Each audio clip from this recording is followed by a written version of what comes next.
여러분 안녕하세요. 오후의 경제수다 오수다 김혜연입니다. 안녕하세요. 오후의 경제수다 이승입니다. 미국의 8월 고용 증가폭이 시장의 예상을 밑돌면서 현지 시각 6일의 뉴욕 증시는 하락세로 마무리했습니다. 다우존스는 전날보다 410.34포인트 내린 4,345.41에 마감을 했고요.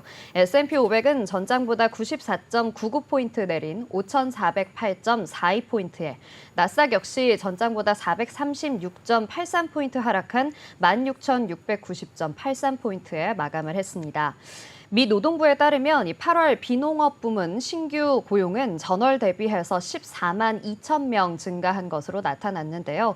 당초 시장의 예상치는 16만 4천 명 증가였기 때문에 굉장히 좀 실망감이 시장에 크게 드러나게 됐습니다. 게다가 앞서 발표된 7월, 6월 고용 수치마저 좀 하향 조정된 탓도 함께 작용을 했습니다. 여기에 반도체와 같은 대형 기술주들이 고평가 논란을 겪게 되면서 큰 폭으로 하락하는 모습을 보였는데요. 특히 브로드컴은 컨센을 웃도는 실적 발표에도 불구하고 4분기 가이던스의 실망감을 감추지 못하고 10% 이상 급락하는 모습을 보였습니다.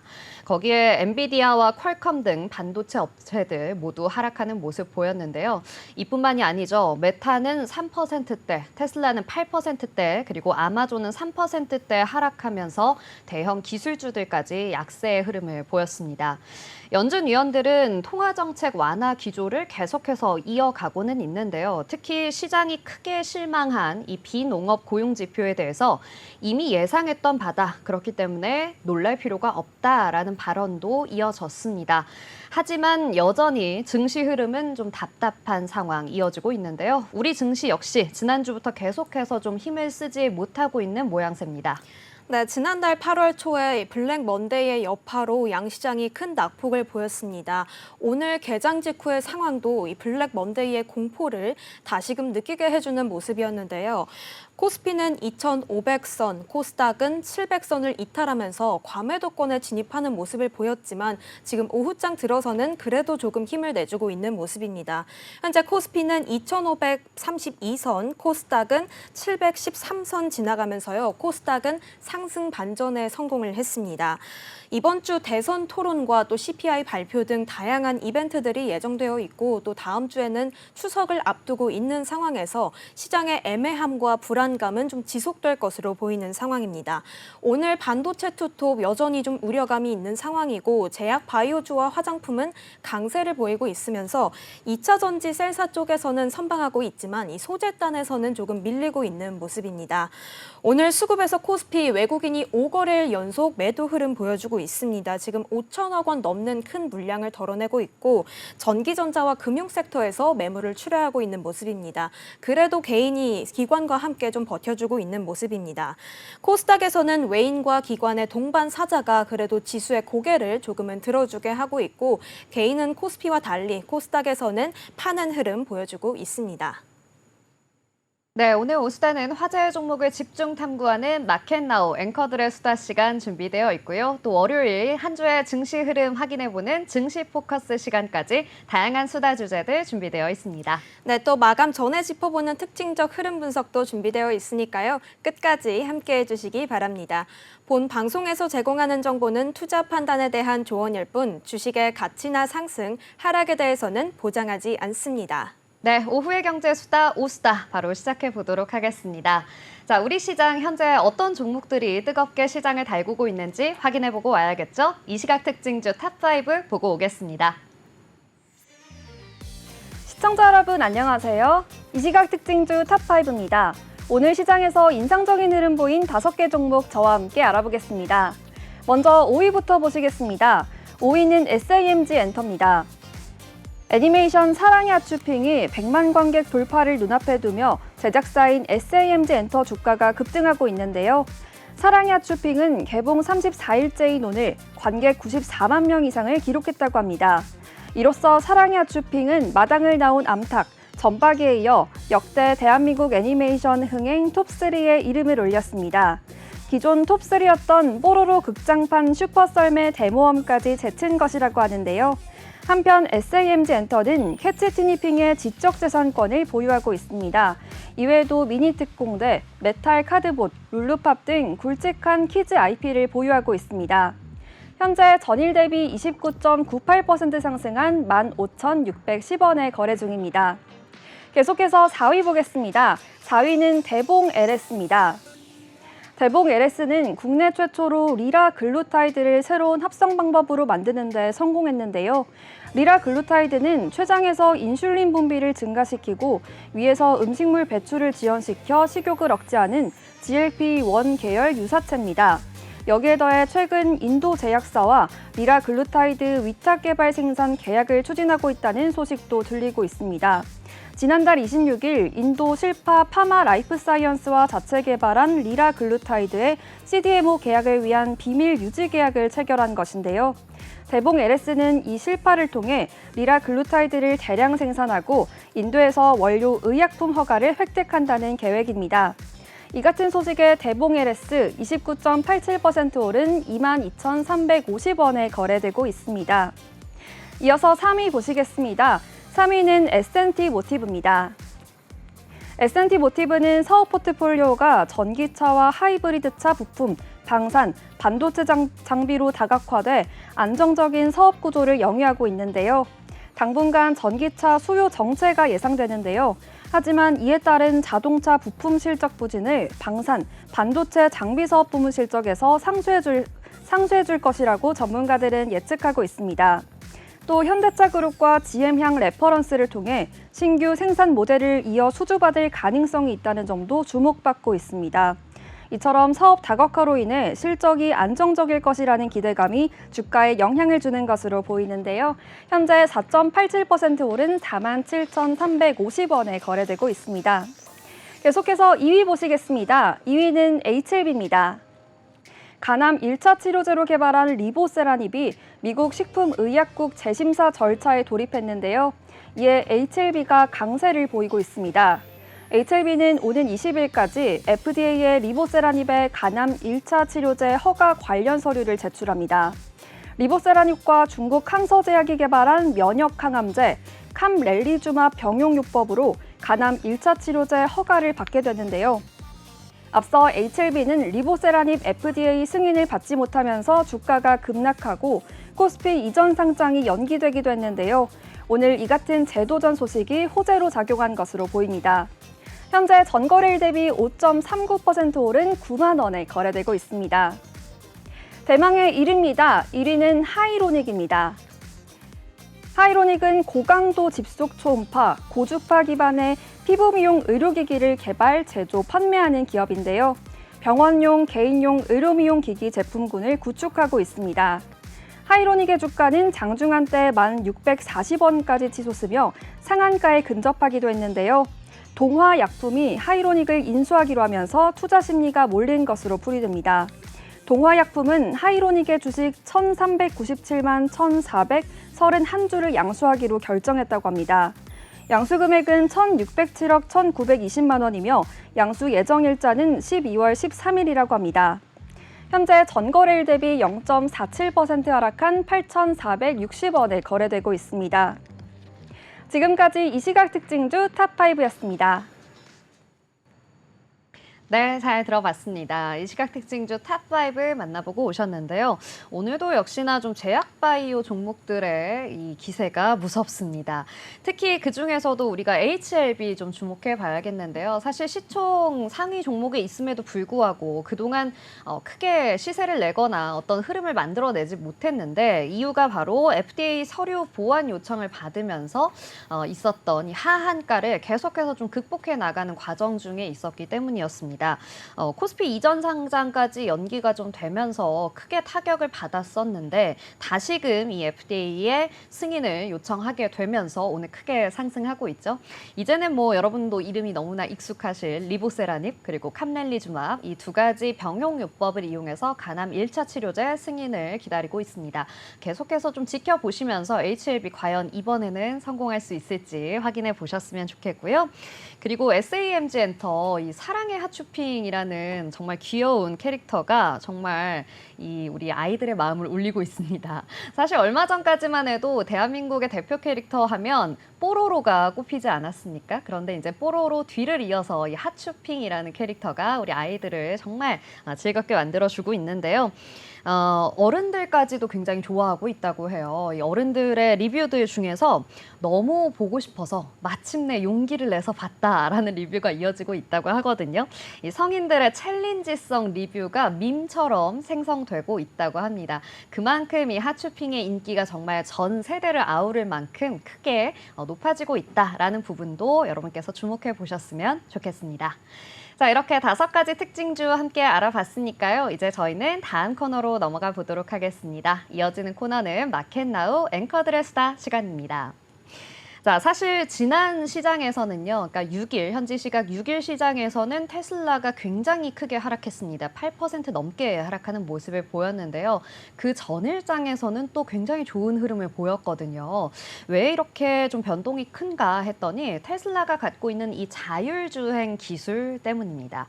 자율주행 소프트웨어 FSD의 판매를 내년 1분기에는 유럽과 중국으로 확대하겠다라고 이야기를 했는데요. 5일에 테슬라의 주가가 굉장히 크게 상승을 했었습니다. 테슬라의 FSD 소프트웨어가 자율주행 기술의 핵심적인 요소이기 때문인데요. 운전자의 개입을 최소화시켜줍니다. 그러면서 이 주행을 좀 자율적으로 할 수 있게끔 만들어주는 첨단 시스템인데 현재는 레벨 2 플러스의 기술을 가지고 제공하고 있습니다. 고속도로 주행이나 차선 변경 그리고 자동 주차 등의 기능이 가능하다고 하는데요. 저는 사실 주차를 정말 어렵거든요. 저도 마찬가지입니다. 주차를 잘 못하는데 자동 주차 기능이 있다고 해서 빨리 좀 상용화가 잘 되었으면 좋겠다 생각을 했었어요.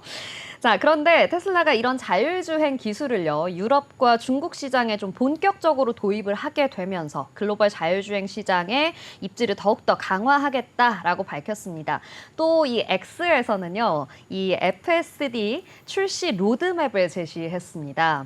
FSD가 작동하는 중에 운전자의 개입이 필요하기까지 이 차량이 자율적으로 움직이는 거리를 종전보다 6배 늘리겠다라고도 이야기를 했는데 바로 V13 버전이죠.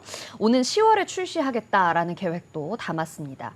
이러한 FSD 기술 향상 예고와 함께요. 또 10월 10일에는 이거 우리 계속 이야기했었잖아요. 로보택시까지 굉장히 공개하겠다라는 이 기대감까지도 주가 상승에 영향을 미쳤습니다. 사실 로보택시 이야기는 뭐 계속해서 좀 회자가 되고 있는데 언제 나오나 좀 걱정이 돼요. 그래도 10월 10일에는 공개를 하겠다라고 밝혔으니까 한번 여러분도 주목해 보셨으면 좋겠습니다.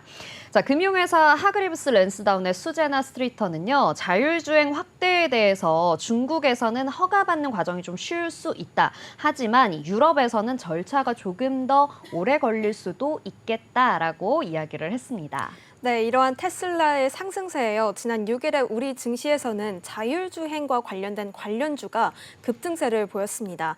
테슬라가 유럽과 중국에 대한 진출이 가시화가 되면서 자율주행 기술을 보유한 국내 기업들에게 긍정적으로 영향을 미친 것인데요. 이에 따라 퓨런티어가 개장 직후 상한가를 기록하면서 6일에 23.35%로 상승 마감했습니다.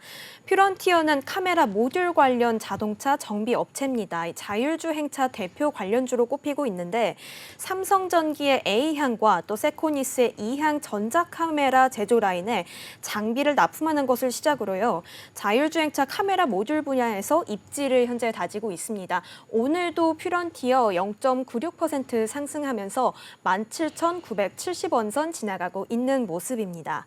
같은 날 또 다른 관련주도 라닉스도 상승세를 보였습니다. 급등세 보이면서 장중 22%까지 상승하는 모습을 보였는데요. 라닉스는 자율주행차 기술 개발을 주력으로 하는 기업입니다. 차량용 반도체 및 통신 기술을 바탕으로 다양한 자율주행 솔루션을 제공하고 있는데요. 특히 이 라닉스의 V2X 기술 분야가 두각을 나타내고 있다고 합니다. 이 기술은요, 자율주행차가 도로에서 다른 다른 차량이나 혹은 교통 인프라와 또 실시간으로 소통할 수 있도록 돕는 기술인데 이 기술을 통해서 자율주행 환경의 안정성을 높일 수 있다고 합니다. 현재 자율주행차가 상용화될 가능성이 높기 때문에 이 V2X의 기술도 수요가 늘 것으로 보이고요. 향후 이에 따라서 라닉스 또한 이 시장에서 중요한 역할을 할 것으로 예상이 되고 있습니다. 네, 그렇습니다. 이런 종목들뿐만 아니라 이 자율주행하면 결국 필수적으로 우리가 확인해 봐야 할 것이 영상 기술이지 않겠습니까? 이 영상 기술을 보유하고 있는 넥스트칩도 상승하면서 마감을 하는 모습 보여줬었는데요. 모트렉스와 텔레칩스 역시 장중에는 좀 상승하는 흐름을 보여줬습니다. 현재 스탁을 좀 살펴보면요. 넥스트칩의 경우에는 현재는 1.85% 하락하면서 7,410원에 거래되고 있고요. 모트렉스는 현재 0.18% 강보합권에서 움직여주고 있습니다. 텔레칩스도 한번 확인해 볼까요? 네, 0.55% 상승하면서 12,740원에 거래되고 있습니다. 자, 이렇게 자율주행 기술이 점점 더 발전을 하게 되면서요. 글로벌 자동차 시장에서도 굉장히 큰 변화가 예상이 되고 있는데요. 국내 관련주 역시 투자자들의 인기를 얻고 있습니다. 해당 소식으로 또 테슬라와 자율주행 관련주는 강세를 보이기는 했는데요. 일부 좀 단기적인 악재 때문에 2차 전지주들은 역시나 좀 힘을 쓰지 못하는 모습이었습니다. 소재주들 위주로 좀 급락하는 모습 보였는데요. 에코프로비엠의 경우에는 요즘 뭐 계속 하루 올랐다가 하루 떨어지는 아쉬운 모습을 보이고 있는데 오늘 역시 좀 4% 가까이 하락하는 모습 보여주고 있습니다. 그리고 에코프로 역시나 4% 가까이 하락하는 모습 보여지고 있네요. 75,100원에서 거래 중이고요. 엔캠과 대주전자 역시도 조금 아쉬운데요. 엔캠 굉장히 크게 상승하던 흐름을 이제 멈추고 1.75% 정도 하락하는 모습 보이고 있습니다. 대주전자도 한번 볼까요? 네, 대주전자 재료는 1.29% 하락하면서 91,700원에 거래 중입니다. 자, 그러면서 코스닥의 하락장을 좀 만들어냈었는데요. 그러다 보니까 코스닥이 정말 710선까지 밀리는 모습 보여줬었습니다. 한편 이 국내에서는요, 자율주행뿐만 아니라 전기차에 관련된 여러 가지 이슈들 좀 다각도로 살펴보고 있는데요. 그중에서도 최근 굉장히 잇따르고 있었던 전기차 화재 사고 때문에 정부에서 굉장히 강력한 대책을 좀 발표했습니다. 지난달 13일까지만 하더라도 모든 제조사가 전기차 배터리 정보를 자율 공개하도록 권고하는 것에 그쳤는데요. 이제는 배터리 제조사와 제작 기술과 같은 주요 정보들을 공개하는 것을 의무화했습니다. 그리고 내년으로 예정됐던 배터리 인증제 역시 오는 10월로 좀 앞당겨서 시행을 하겠다라고 이야기를 했는데요. 거기에 지하주차장에 사실 그동안 잘 설치가 안 됐던 부분이긴 한데 지하주차장에 이 습식 스프링클러를 새롭게 신축 건물들에는 의무적으로 설치한다라는 안전 강화 조치도 포함이 됐습니다. 이런 소식이 좀 전해지면서 이 소방 기자재 관련주들도 동반해서 상승하는 흐름 보여줬다고요? 네, 맞습니다. 이번 화재 대책은 전기차의 안정성을 높이기 위해서 아주 중요한 조치로 평가가 되고 있습니다.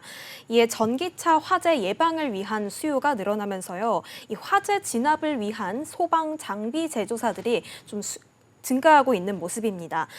전기차 화재는 이 배터리 특성상 진압이 조금 어렵기 때문에요. 이를 해결하기 위해서는 전문 장비의 수요가 좀 증가하고 있기 때문이죠. 이 대책 발표와 함께 지난 6일 소방 설비와 제조 기계 설비를 전문 분야로 하는 파라텍이 29.92%까지 상한가를 직행하면서 상승 마감하는 모습을 보였습니다. 하지만 또 많이 올랐던 만큼 오늘은 조금 조정에 받고 있는 모습인데요. 10.61% 하락하면서 지금 2,065원 지나가고 있습니다. 파라텍은 이 외에도 또 하나의 호재가 있습니다. 오는 12월부터요. 5인승의 승합차 내에 차량용 소화기 설치 의무화가 시행이 될 것이기 때문에요. 이와 관련해서 같이 흑자를 입을 것으로 예상이 되고 있습니다. 뿐만 아니라 이 소화 장비와 구조 장비를 납품하는 한컴 라이프케어 또한 해당 일에 상승을 하는 흐름을 보였는데 15% 넘게 오르면서 마무리했습니다. 오늘도 하지만 한컴 라이프케어도 파라텍과 함께 4.97% 내림세를 보이고 있는 상황입니다. 또 배터리 화재 진압이나 급속 충전 관련 민테크 역시 해당 일에 좀 상승하는 흐름을 탔습니다.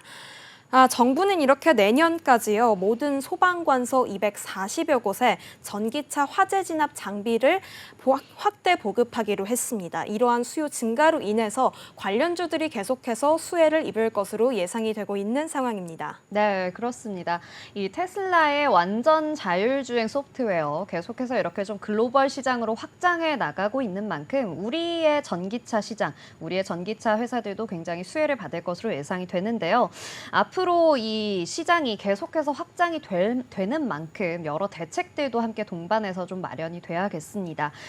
그 중에서도 현대차의 경우에는요, 미국에서 굉장히 좋은 우수한 상품 경쟁력을 인정받고 있는데요. 바로 아이오닉 6라는 모델로 인정을 받고 있습니다. 이 테슬라의 모델 3의 라이벌로서 좀 견주어지고 있는 모델인데요. 미국 캘리블루북에서 2025년 최고의 전기차로 선정이 되기도 했습니다. 이렇게 아이오닉 6가 전기차 시장에서 기술적 완성도와 디자인 경쟁력까지 좀 인정을 받으면서요. 글로벌 시장에서 테슬라와의 경쟁이 계속해서 좀 가속화될 것이다라고 예상을 하고 있습니다.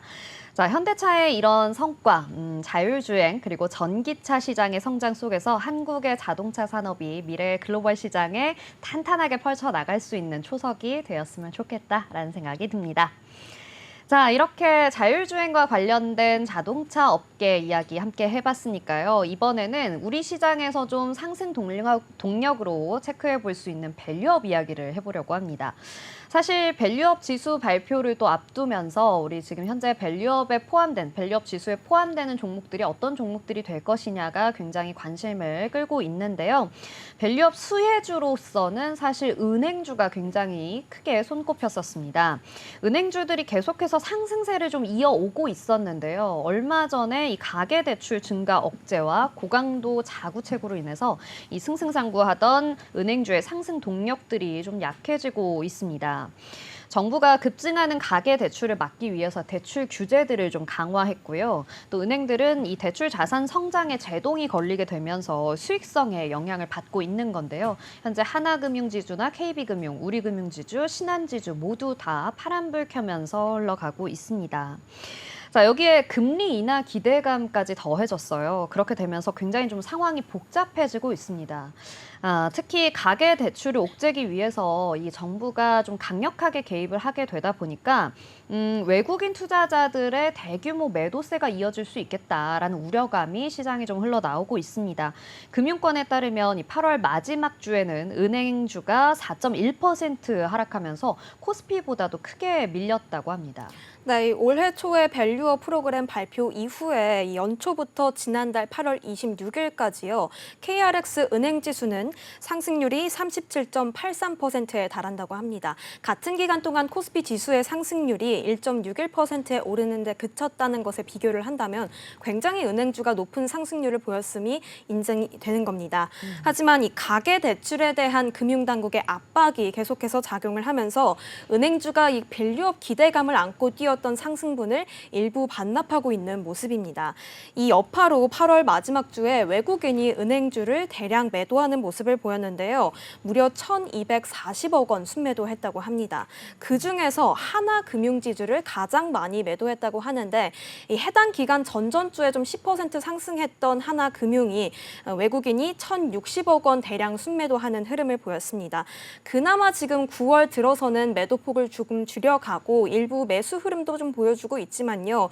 지금 오늘까지 해서 다시 3거래일 연속 하나금융에서 매도 우위 현재 보이면서 여전히 조금 암초가 가득한 상황입니다. 네, 그렇군요. 사실 뭐 은행주는 대부분의 수급이 외국인에서 왔기 때문에 더욱더 이런 부분들이 우려가 되는 부분인데 거기에 지금 각 은행들이 자구책을 마련하고 있습니다. 일단 우리은행은요, 보증보험 상품인 플러스 모기지론 가입을 제한했고요. 국민은행은 전세대출 한도를 임대차 계약 갱신 시의 증액 범위 내로 제한을 했습니다. 또 하나은행과 신한은행도요, 다주택자의 대출 제한, 그리고 조건부 전세자금 대출 취급 중단 등의 규제를 강화해 나가고 있습니다. 자, 이런 규제는요, 결국에는 투기성 대출을 좀 줄이고 가계대출 증가를 증가를 막기 위한 조치인데요. 대출 자산의 성장을 억제하는 데 그 목적이 있죠. 은행들이 가계대출 증가에 따른 리스크를 줄이기 위해서 다양한 자구책을 좀 마련해 나가면서 장기적으로는 금융의 안정성을 높이는 데 기여하지 않을까라고 기대하고 있습니다. 네, 이러한 가계 대출에 대한 은행주의 약세는요, 이뿐만 아니라 이 비은행 계열사 중 알짜로 분류되고 있는 저축은행에서도 약세가 좀 드러나고 있습니다. 올 상반기에 저축은행 업종이 큰 적자에 직면했다는 소식이 좀 들려왔는데요. 부동산 프로젝트 파이낸싱의 대출 부실 문제로 인해서 전체에 좀 큰 부담을 작용했다고 합니다. 이 금융감독원이 발표한 자료에 따르면요, 전국 79개 저축은행의 단기 순손실은 3,804억 원을 기록했다고 합니다. 전년 동기 대비 적자 규모가 2,839억 원이나 늘어난 수치라고 하는데요. 특히 이 연체율이 급등을 하면서 은행 업종에 좀 큰 부담을 작용했다고 합니다. 지금 연체율은 8.36%로 전년 말보다 1.81%포인트 상승한 수치인데요.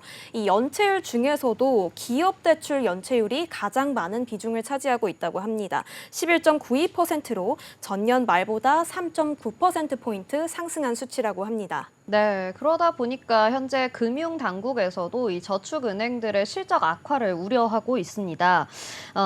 이번 사태가요, 이 저축은행 업계에는 굉장히 큰 도전이 될 텐데요. 특히 우리금융저축은행의 경우에는 지난 몇 년간 실적 약세가 지속되고 있다는 점에서 더욱더 좀 주목을 해봐야겠습니다. 우리금융그룹이 증권과 보험사 인수에 나서게 되면서 종합금융 포트폴리오를 완성하려는 노력을 기울이고 있는데요. 이 저축은행의 실적 개선 없이는 결국 이 도전이 무의미한 상황이 되는 것이죠. 우리금융저축은행이요, 올해 상반기 기준으로 280억 원의 순손실을 기록하면서요, 적자폭이 크게 늘어났거든요. 이 대손 충당금이 급증하면서 실적이 좀 악화됐고요. 거기에 고정 이하여신 비율도 9.54%로 크게 상승을 좀 했습니다. 우리금융의 리더십 아래에 이 저축은행의 실적을 좀 개선해 보려는 노력은 지속이 되고는 있는데요. 아직은 가시적인 성과가 좀 부족한 상황입니다. 저축은행 업계가 이 건전성을 좀 유지하고 또 이 위기를 어떻게 극복해 나갈지 금융당국의 관리와 함께 업계 대응이 중요해 보입니다. 자, 이렇게 은행주들 이야기를 함께 해봤으니까요. 이번에 또 밸류업 수혜주의 대표격으로 뽑히는 보험주들과 관련된 이야기도 해보려고 하는데요. 일단 보험하면 뭐 생명보험, 손해보험 이렇게 크게 나눠볼 수 있겠습니다. 그런데 이제는 이 생명보험사와 손해보험사의 영역 좀 사라졌죠. 그러다 보니까 각각 업계의 1위를 차지하고 있는 한식구, 삼성생명과 삼성화재의 경쟁이 굉장히 심화되고 있습니다. 이 초격차를 내세운 삼성화재는요, 사상 최대 실적을 이어가고 있습니다. 320조 원의 자산을 보유한 맏형 삼성생명도 굉장히 만만치 않은 반격을 하고는 있지만 두 회사의 순이익 격차가 점점 좁혀지고 있다고 하는데요. 삼성화재가 1분기에 7,010억 원의 순이익률을 올려서요, 6,220억 원의 삼성생명을 앞섰습니다. 그런데 2분기에는 다시 삼성생명이 좀 반격하는 모습을 보였죠. 그래도 맏형답게 삼성생명이 상반기 동안 보험업계의 1위 자리를 지키기는 했는데요. 두 회사의 단기 순이익이 무려 561억 원밖에 차이가 안 난다고 합니다. 맞습니다. 특히 삼성화재는 이 보험업 실적에서 크게 앞서고 있다고 합니다. 삼성화재의 보험 손익은 1조 1,980억 원으로요. 삼성생명의 7,120억 원을 크게 웃도는 수치라고 합니다. 하지만 반면 이 삼성생명도 앞서는 분야가 있습니다. 바로 투자 수익에서 좀 우위를 보이고 있는데요.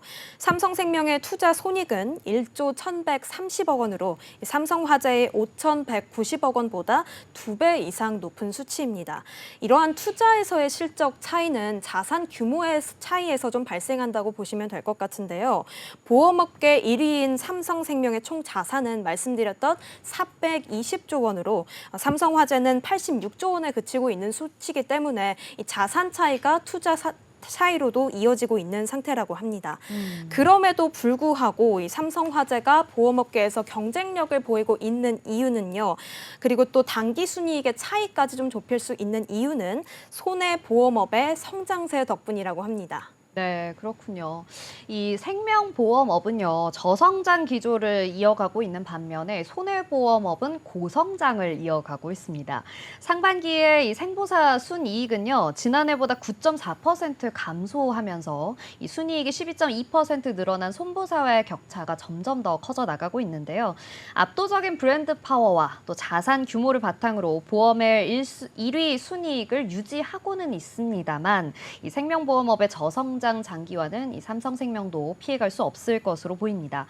이 새로운 먹거리를 좀 빠르게 찾지 못한다면 결국에는 시장에서 낙오될 수밖에 없죠. 그러다 보니 삼성생명 역시 올해 건강보험의 비중을 좀 확대하는 데 주시하고 있는데요.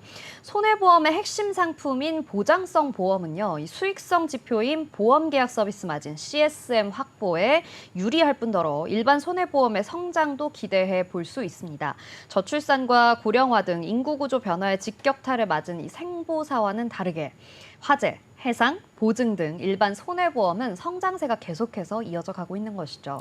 네, 말씀드렸듯 이 흥미로운 점이요. 이 두 회사가 요양보험 상품을 협력해서 출시를 하면서 건강보험 시장에 집중을 하고 있다는 것입니다. 지금 저출산은 계속되고 있지만 그래도 고령화 시대에 들어선 만큼 이 새로운 시장 개척을 위해서 협업 가능성을 좀 열어둔 상태인 것이죠. 향후 이 두 회사의 경쟁과 또 협력 관계가 어떻게 지속이 될지는 계속 좀 지켜보셔야 할 것 같습니다. 하지만 이러한 보험업 현실 차이만이 두 보험 형제를 웃고 울게 하는 것은 아닙니다. 지금 금리 인하기에 접어든 만큼 이 점도 격차를 벌리는 데 좀 큰 영향을 미치고 있는데요. 특히 생명보험사인 삼성생명은요, 장기성 채권에 많이 의존합니다. 그렇기 때문에 금리가 낮아지면 부채의 가치가 상승하고 그렇게 된다면 삼성생명의 자기 자본이 줄어들기 때문에 부채 관리에 대한 부담이 좀 크게 늘어나는 것이죠. 하지만 삼성화재는 상대적으로 부채 듀레이션이 짧고 또 금리 인하에 좀 덜 민감하게 영향을 받고 있는 만큼 지금 금리 인하기에 들어섰기 때문에 더 유리한 위치를 선정할 수 있는 상태로 보입니다. 올 초부터 이 밸류업 수혜로 은행주를 비롯한 보험주까지 좀 날개를 달고 있는 모습이고 또 삼성생명과 삼성화재의 주가 역시 올해 들어서 꾸준한 우상향 곡선을 그리고 있고 또 실적까지 괜찮게 나오고 있기 때문에요. 이런 상황에서 두 보험사 중에 하나만 선택한다면 좀 쉽지 않은 결정일 것 같습니다. 네, 그렇습니다. 연말에는 또 이 보험 관련 규제들의 변화까지도 좀 예상이 됩니다. 그러다 보니까 보험업계 전체의 움직임이 좀 빨라지지 않을까라고 예상이 되는데요. 앞으로 보험 시장 변화에 많은 관심을 좀 기울여 봐야겠습니다. 자, 오늘은 이렇게 테슬라와 관련된 자율주행 관련 종목들 그리고 금융주와 보험주까지 함께 아주 깊이 알아봤는데요. 우리 시장은 그 사이 마감을 했습니다. 우리 시장 오늘 마감 시황 어떻게 흘러갔는지 확인해보고 와야겠죠? 시황센터 연결하겠습니다. 네, 시황센터입니다. 한 주의 시작 월요일장 마감했습니다. 지난 금요일 미국의 8월 고용지표가 시장의 예상치를 밑돌면서 뉴욕 증시 3대 지수 모두 하락으로 마감을 했는데요. 그 영향으로 우리 시장도 양시장 깊게 눌리면서 시작을 했지만 코스닥이 상승 전환에 성공을 하면서 양시장 혼조세로 마감을 했습니다. 자세한 상황 지수와 함께 살펴보겠습니다. 코스피 오늘 2,500선 밑에서 출발했지만 계속해서 하락폭 좁혀가면서 0.33% 내린 2,530선에서 마감을 했고요. 코스닥도 오늘 700선 이탈하는 모습 보였지만 1.1% 넘게 오른 714선에서 마감을 했습니다. 매매 동향도 계속해서 함께 살펴보도록 하겠습니다. 코스피 시장 같은 경우는 오늘 개인과 기관이 함께 담아줬습니다. 개인 4,700억 원 넘게 기관이 440억 원 매수해줬고요. 외국인이 차익 실현하는 모습 보였습니다. 5,400억 원 넘는 물량 내놓는 모습 보였습니다. 계속해서 코스닥 수급 상황 함께 살펴보도록 하겠습니다. 코스닥 시장에서 최근 매도세 이어가던 외국인이 오늘 장에서는 사줬습니다. 870억 원 물량 담았고요. 기관도 1,106억 원 물량 담으면서 지수의 상승을 이끌었습니다. 개인은 오늘 1,999억 원 차익 실현하는 모습 보였습니다. 계속해서 시가총액 상위 종목들 마감 상황 함께 살펴보겠습니다. 먼저 코스피 시총 상위 1위부터 5위 종목입니다. 혼조세를 나타내고 있는데요. 이 필라델피아 반도체 지수가 밀리면서 오늘 반도체 대형주들 상승이 어려운 모습이었습니다. SK하이닉스는 강보합권에서 마감을 해줬고요. 삼성전자 같은 경우에는 목표 주가 하향 리포트 나오면서 오늘 장에서 2% 넘게 밀렸습니다. 결국 67,500원에서 종가를 형성했습니다. LG에너지솔루션 오늘 1% 오른 강보합권에서 마감했고 현대차 같은 경우에는 인베스터데이 이후 오랜만에 빨간불입니다. 0.88% 오르면서 22만 9,500원에 종가 형성했습니다. 삼성 바이오로직스는 전거래일과 같은 가격에 종가 형성합니다. 코스닥 시가총액 상위 종목 1위부터 5위 마감 상황도 함께 짚어보겠습니다. 코스닥 시총 상위 1위부터 5위까지 혼조세를 나타내고 있는데요. 에코프로 BM과 에코프로 낙폭이 좀 큽니다. 이 테슬라가 밀리면서 2차 전지 관련주들 오늘 장에서 힘을 쓰기 어려웠습니다. 에코프로 BM 4% 넘게, 에코프로 3% 넘게 밀리면서 두 종목 모두 오늘 장 장중에 52주 신저가를 기록하기도 했습니다. 반대로 제약바이오 관련주도 흐름 좋았습니다. 알테오젠 1% 넘게 올랐고요. HLB 상승폭 조금 더 큽니다. HLB 오늘 이 간암 신약을 가지고 미국 FDA 승인 재도전한다는 소식 전해지면서 5% 넘는 상승 탄력 받았습니다. 클래시스가 5위로 올라왔습니다. 2% 넘게 오르면서 54,600원에 종가 형성을 했습니다. 네, 추석을 한 주 앞둔 오늘 시장에서도 수급이 많이 들어오지는 않았는데요. 그래도 오늘 장에서 비만 치료제, 제약 바이오 관련 섹터에서 급등하는 종목들이 있었습니다. 이번 주에 남아있는 이벤트가 많습니다. 대선 토론도 있고요. 우리 시각으로는 오늘을 지난 내일 새벽 2시 아이폰 16이 공개가 됩니다. 이 아이폰 16 공개와 함께 관련주들 흐름 어떻게 이어지는지 함께 체크해 보시면 좋을 것 같습니다. 지금까지 월요일장 마감 시황 전해드렸습니다. 네, 잘 들어봤습니다. 우리 시장, 양시장 오늘도 좀 아쉽게 시작을 했는데 다행히 그래도 코스닥 지수가 상승 전환을 해주면서 마감을 했고요. 코스피 시장에서는 수급이 조금 아쉽습니다. 외국인이 현재 5거래일 연속 우리 물량들 좀 팔아내고 있는데요. 언제쯤 다시 돌아올 수 있을지 계속 이번 주 확인해 봐야겠고요. 코스닥 지수에서는 그래도 오늘 외국인과 기관이 좀 수급이 들어와 주기는 했는데 조금 아쉬운 숫자라는 거, 그 부분까지 좀 체크를 해보셨으면 좋겠습니다. 시총 상위 종목들 그래도 오늘은 삼성전자가 조금 아쉽기는 하지만 SK하이닉스가 조금 상승하는 모습 보여주면서 약간은 안심하는 흐름 보여줬는데요. 코스닥에서도 굉장히 2차 전지가 또 크게 빠지면서 아무래도 또 2차 전지 가지고 계신 투자자분들 오늘 좀 마음이 많이 아프셨을 것 같습니다. 하지만 테슬라발 악재 때문에 조금 오늘 크게 많이 변동한 것 같거든요. 계속해서 또 2차 전지 소부장과 관련된 종목들 흐름 살펴보시면서 조금 더 잘 버텨나갈 수 있는 시간 되었으면 좋겠습니다. 자, 이렇게 오늘 마감 시황까지 알아봤으니까요. 이제 다음 순서로 넘어가 보도록 하겠습니다. 오늘도 여러분과 함께 증시의 주요 흐름들과 또 전망 꼼꼼히 분석해보는 증시 포커스 시간 준비되어 있는데요.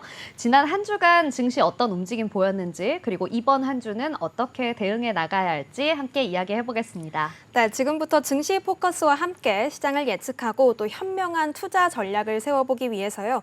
우리 정현주 세메두 대표님을 모셨습니다. 대표님 어서 오세요. 네, 안녕하세요. 네, 대표님 반갑습니다. 지난주에 사실 우리가 고용지표 발표 앞두고 굉장히 좀 관망세가 두드러지는 시장 겨우겨우 좀 버티면서 끝이 났습니다. 그런데 결국에는 고용지표 발표가 됐지만 좀 실망감이 시장에는 좀 크게 있는 것 같아요. 자, 지난주 증시 흐름 좀 간략하게 정리 좀 해주시고요. 분위기도 좀 같이 이야기해 주십시오. 네. 고용지표 발표를 앞두고 그 전에 이미 제조업지수, 우리 PMI 제조업지수 그렇죠. 발표부터 이미 폭락을 예고하고 있었죠. 네. 그래서 지난주에 이어서 이번 주도 좋지 않은 얘기들로 시작을 하니까 마음이 무겁네요. 네, 그래서 고용지표 발표하고 나서도 또 이렇게 경제 침체 이슈가 계속적으로 사그라들지 않고 있는 상황에서 변동성은 정말 불가피한 상황이었죠. 특히나 나스닥이 2022년도 1월 이후에 가장 많은 하락을 보인 주였습니다. 네네. 지난주가. 네, 우리나라가 또 나스닥의 영향을 많이 받잖아요. 그렇죠. 예, 기술주 중심이다 보니까. 그래서 뭐 엔비디아 비롯해서 빅테크 주들이 뭐 좀 하락. 그래도 테슬라와 애플이 선방을 해줬죠. 예, 필라델피아 반도체도 2020년도 이후에 가장 하락폭이 컸던 아. 주간이었어요. 또 그런 점도 좀 의미가 있는 것 같아요. 그렇군요. 네, 그래서 아무래도 불안감들이 계속 누적되다 보니까 우리 투자자분들도 좀 점점 이렇게 이벤트 하나하나에 굉장히 민감해지실 수밖에 없는 것 같아요. 더군다나 우리가 국내외적으로도 좀 이슈가 있죠. 금투세 논란. 네. 예, 이게 좀 거시환경뿐만 아니라 금투세 논란 플러스 외국인들의 이탈이 지난주에 계속 좀 두드러지면서 그것이 더 국내 증시의 불안함이 더 가중되었는 거고요. 지난주에 외국인들 순매도만 2조. 와. 예, 그러니까 진짜 제가 8월 5일 날 네. 그때 낙폭했을 때보다 오히려 이때가 더 순매도가 많아요. 더 많아요. 그게 또 두드러집니다. 그러다 보니까 증시 불안이 더 좀 커지는 영향이 있고 더 그러네요. 민감해지죠. 네, 네. 예, 그래서 제가 고객 예탁금 잔고, 우리 증시 대기 자금이라고 할 수 있는 고객 예탁금 잔고를 한번 그 금융투자협회 통계 기준으로 살펴봤습니다. 네. 그래서 8월 5일에 낙폭했을 때 당시보다 오히려 지금이 3조 원 정도 줄었어요. 그래요? 예, 더 줄었네요. 예, 대기 자금이 줄었고, 근데 반대로 CMA 우리 네네. CMA라고 해서 왜 우리가 하루만 맡겨도 이자 주는 그렇죠. 계좌 있잖아요. 지금 3% 이상 나오잖아요. 거기에는 금요일 하루 만에 제가 봤던 2조 5천억 들어왔어요. 결국 안전자산으로 다. 네. 그리고 이거죠. 좀 쉬어가겠다. 어. 오히려 좀 한숨 쉬어가겠다라는 음. 거를 입증해주는 통계로 볼 수가 있었어요. 그리고 신용융자 잔고도 7월, 8월 정점 찍고 서서히 감소했어요. 물론 그때 낙폭 이후에 반대매매 청산되는 물량도 있었겠지만 네네. 신규로 내가 신용융자를 이렇게 레버리지를 할 만큼 확신이 들지 않다는 것도 있죠. 지금으로서는 내가 그렇기 때문에 그런 것도 감소를 했다는 측면. 그리고 안전자산을 말씀하셨는데 ETF 중에 단기 채권형 ETF 그리고 파생형 ETF의 잔고도 많이 증가했는 걸로. 오. 예, 그러니까 상관관계가 좀 지금 그러네요. 다르잖아요. 네. 예, 지난주에 확실히 증가했더라고요. 특히 음. 파생형에는 인버스, 그러니까 하락장에 투자하는 그죠? 예, 인버스 너무 레버, 속상하네요. 예, 인버스 ETF가 그렇게 네. 화제, 지난주에 화제가 아유, 예, 종목이라고 할 참. 수도 없는 네. 화제였고, 전체적으로 즉 결론적으로 전체 투자 자금 비중이 리밸런싱이 된 거죠. 주식 대 채권 이런 식으로. 그래서 좀 그 부분에 있어서는 이번 달에도 지속될 것 같다라는 생각은 들었고, 그래도 제약이나 화장품들은 올랐는 거에 대비해서는 그 상승폭에 대비해서는 그래도 단기 테마성 관점이 아닌 종목들, 그러니까 수익성이 입증됐거나 그런 것들이 증명화되는 종목들은 그래도 선방을 해줬는 것 네. 같아요. 이런 낙폭 장세에서도. 네, 맞습니다. 정말 지난주에 고용지표 발표 이후에 계속 변동성이 심화됐던 장이었고 말씀해 주셨듯이 외국인의 순매도가 정말 컸습니다. 오늘도 코스피 시장에서 외국인의 매도세가 이어지고 있는데 이렇게 오늘을 비롯해서 계속 우리 증시가 내리막길을 걷고 있습니다. 이 반도체도 AI 정점론과 더불어서 계속해서 좀 흔들리고 있는 모습이고 그나마 말씀해 주셨듯이 그 제약 바이오주가 금리 인하나 생물보안법 그리고 유의미한 성과가 나오는 기업들 중심으로 좀 상대적으로는 큰 꺾임 없이 지수를 그래도 방어해 주는 것 같은데 하지만 전체적인 이 현 상황이 좋지 못하다 보니 오늘 방어주도 좀 쉽지가 않습니다. 계속해서 안개 속을 걷고 있는 듯한 느낌인데 그렇다면 그래도 이런 상황에서 지난주를 좀 기반으로 어떤 업종들이 어떤 개별 종목들이 좀 눈에 띄는지 좀 체크해 주실 수 있을까요? 네, 지난주 저희가 경기 방어 대표주 유틸리티 통신주가 대표적이죠. 그래서 유틸리티 통신주들은 지난주에 개인 기관들이 그래도 많은 자금들을 투입을 해줬었고 오늘은 조금 네. 그래도 유틸리티가 너무 좀 상승했나라는 맞아요. 우려감에 오늘 좀 빠지고 네, 있네요. 오늘은 조금 주춤한 게 있는데 그래도 우리가 뭐 그것을 끝났다라고 할 수는 없을 것 같고요. 어차피 이번 달은 우리가 예견되어 있는 약세장의 전형적인 약세장의 모습이기 때문에 우리가 리스크 관리 측면에서는 버릴 수는 없다고 봅니다. 그래서 지난주는 유틸리티 쪽으로 좀 집중이 돼 있었고 테마 쪽으로는 월화수목금 매일매일 다양하네요. 돌아가는 속도가 엄청나게 빨라지는 듯한 양상이 보이고 있네요. 월요일부터 시작해서 토큰증권부터 전기차 화재, 아까 테슬라 발표 관련한 네네. 자율주행차 그리고 뭐 카지노까지 외국인이 이제 카지노 투자를 완화한다. 외국인 투자 자금 완화한다라는 것 때문에 뭐 강원랜드 이런 것들 카지노 관련주들도 잠시 반등했었던 양상을 보여줬는데 네. 사실은 지금 테마주 자체가 이렇게 유동성이 떨어지는 약세장에서는 우리가 개인 투자자분들이 기업 분석이 되지 않은 상태에서 테마주를 들어가시면 회전 속도가 지금 보시다시피 너무 빨라요. 월화수목금 네. 그 숨이 찰 정도로 빠릅니다. 그러니까요. 예, 이럴 때는 치고 빠지는 거를 개인 투자자분들이 따라잡는 거는 사실 절대적으로 저는 어렵다고 봐요. 그렇기 때문에 기업 분석을 신중하게 하시면서 예, 매수에 좀 들어가시는 거에 고민을 해보셨으면 좋겠습니다. 네, 네. 그렇군요. 지난주에는 뭐 진짜 말씀해 주셨던 것처럼 매일매일 뭐 주도 섹터들이 달라지고 있다라고 저희도 방송에서 이야기 드렸던 것 같은데요.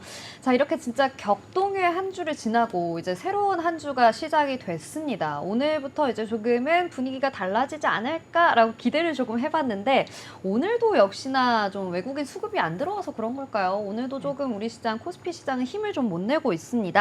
자, 오늘은 이렇게 시작을 하기는 했는데 그래도 이번 주에 또 다양한 이벤트들이 준비되어 있지 않습니까? 이번 주 주식시장은 또 어떻게 흘러갈지 좀 전망을 해주신다면요.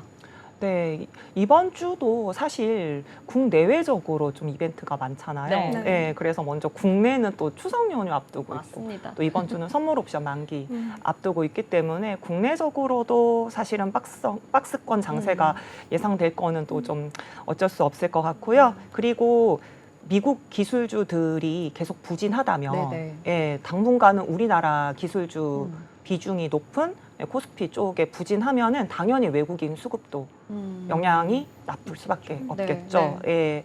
그리고 단기적으로도 지금 계속 반도체 둔화 그리고 AI에 대한 고점 논란 이런 것들이 지속이 될 수밖에 없을 것 같습니다. 근데 이번 주에 이슈로는 지난주에 고용 지표에 이어서 이번 주는 소비자 물가 지수나 네. 생산자 네. 물가 지수, 이제 물가 지표가 발표가 예정돼 있고 또 대선 토론 있잖아요. 네. 근데 대선 토론을 좀 이번 주는 오히려 물가보다 저는 대선 토론을 그래요? 예, 네. 좀 보고 싶은 이유가 지금 같이 불확실한 상황에서는 반드시 두 후보가 경제 정책 방향을 언급할 수밖에 없을 것 같아요. 네, 그래서 지금 같은 불확실성이 커진 만큼에서는 토론에서 예, 그 내용을 확인할 필요가 있을 것 같고 최근에 더불어서 주도주가 없는 상황이잖아요. 네. 그러니까 주도주가 없는 상황이기 때문에 그런 제한된 상황에서는 또 단기적으로 대선 토론이 정책 관련 수혜 자산의 방향을 조금이나마 부각시켜 주지 않을까라는 것으로 좀 주의 깊게 볼 필요가 있을 것 같습니다.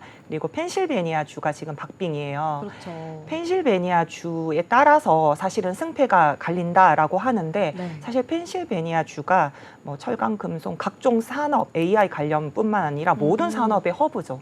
그렇기 때문에 더 저는 정책 토론회 쪽에서 좀 주의 깊게 봐야 될 것 같다라는 생각이 들고 그리고 저희도 추석이 앞두고 있는데 추석 연휴 때 또 FOMC 예정되어 있기 때문에 계속 좀 이런 조정 장세와 약한 흐름은 지속될 것 같습니다. 하지만 우리가 이제 정말로 비정상적인 물가 변동 구간은 지났잖아요. 그렇기 때문에 완전한 경기 침체가 아니냐라기보다는 오히려 경기 둔화가 완만하다. 이렇게 좀 생각을 해보시는 게 더 우리 정신 건강에도 좋으실 것 같습니다. 네. 네, 국내에도 정말 여러 이벤트들이 앞두고 있고 특히 국외에서 이 정책 토론에 좀 대선 토론에 좀 주목을 하면서 정책 방향성에 따라 증시가 변동이 될 것이기 때문에 이 점에 좀 유의해 보시면 좋을 것 같다라고 말씀을 해주셨습니다. 그렇다면 이렇게 그럼 이번 주에도 이런 이벤트들을 앞두고 그래도 주목해 볼 만한 종목들 좀 몇 가지 있을 것 같은데 간략하게 좀 설명해 주실 수 있을까요? 네, 간략하게 9월에도 지난주에 이어서 화장품은 계속 지켜볼 만할 것 같고요. 그래도 주도주는 뚜렷하지 않은 상황이다 보니까 이번 주는 위험 관리가 목표라고 생각됩니다. 네, 그래서 위험 관리의 대표적인 것은 사실 유틸리티인데 오늘은 좀 힘이 없지만 한국가스공사 같은 경우는 지난주에 뭐 동해가스 주관사 공고 지연됐다고 해서 하루 만에 7%나 급락을 했거든요. 네. 사실 그건 좀 너무 오바스럽지 않나라는 것으로 저는 여겨졌고요. 그래서 오히려 그런 것들이 또 타이밍이 될 수도 있을 것 같고 또 밸류업 측면은 또 이번 달에 이슈도 남아있고 또 이렇게 방어적인 측면에서는 우리가 가치주가 대표적인 방어주잖아요. 그게 또 뭐 밸류업 관련 업종이다 보니까 반도체 조정으로 외국인들이 관심이 이동할 수 있는 밸류업 쪽으로 지켜볼 수밖에 없을 것 같은데, 그래도 뭐 아까 금융 쪽도 있겠지만 뭐 LG전자나 뭐 현대차 같은 이런 계속적으로 담아가는 주들 이런 것들이 있고, 네, 아이폰 공개되고 나서 어떤 것들이 관련 뭐 LG노텍이나 자아전자가 셀온이 아닌 오히려 방어를 해주는 것으로 지켜볼 만한 종목은 있을 것 같습니다. 네, 좋습니다. 이렇게 네. 해서 이번 주에도 다양한 업종들 그리고 다양한 종목들까지 이야기해 주셨습니다. 자, 저희는 오늘 여기까지 함께 이야기해 보도록 하겠습니다. 내일은 더 시장에 가깝고 유익한 경제 이슈들 가지고 찾아오도록 하겠습니다. 저희 방송에 다시 보기는 언제나 이 네이버와 유튜브 채널을 통해 가능하다는 점 기억해 주시고요. 본 방송에서 제공하는 정보는 투자 판단에 대한 조언일 뿐 주식의 가치나 상승, 하락에 대해서는 보장하지 않습니다. 자, 오후의 경제 수다 오수다. 오늘은 여기서 마칩니다. 내일 오후 3시 오수다에서 다시 만나요. 안녕.